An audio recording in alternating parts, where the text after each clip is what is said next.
Africa মহাদেশের পর এবার বিশ্বের বিভিন্ন দেশে দেখা দিচ্ছে মাঙ্কি পক্স। এর প্রভাবে বিশ্বজুড়ে উদ্বেগের মধ্যে জরুরি অবস্থা জারি করেছে বিশ্ব স্বাস্থ্য সংস্থা।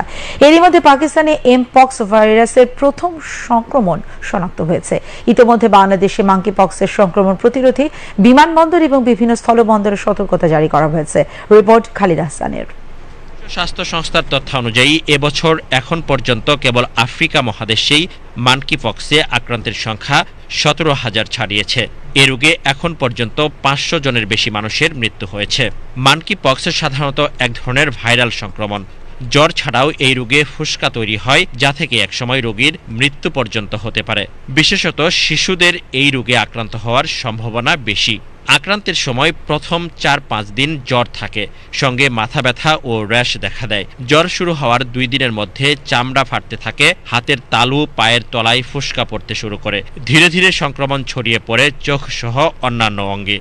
এ রোগে আক্রান্ত ব্যক্তির সংস্পর্শে এলে এমনকি শ্বাস প্রশ্বাস থেকেও অন্য কেউ সংক্রমিত হতে পারেন। এমপক্স নিয়ে বাংলাদেশেও ইতোমধ্যে উচ্চ সতর্কতা জারি করা হয়েছে, যদিও এখনও দেশে কেউ এই রোগে আক্রান্ত হয়েছেন বলে শনাক্ত হয়নি। এরপরও মাঙ্কি পক্সের লক্ষণ দেখা দিলে সন্দেহভাজনদের দ্রুততম সময়ে স্বাস্থ্য অধিদপ্তরের হটলাইন 16263 এবং 10655 নম্বরে যোগাযোগ করতে বলা হয়েছে। এদিকে বিশ্ব স্বাস্থ্য সংস্থার বৈশ্বিক জনস্বাস্থ্য সতর্কতার পরিপ্রেক্ষিতে এমপক্স নিয়ে বিশেষ সতর্কতা জারি করা হয়েছে দেশের বিমানবন্দরগুলোতে। সার্বক্ষণিক একটি করে চিকিৎসক দল নিয়োজিত রয়েছেন বিমানবন্দরে। এছাড়া এয়ারলাইন্সগুলোকেও সতর্ক থাকতে বলা হয়েছে।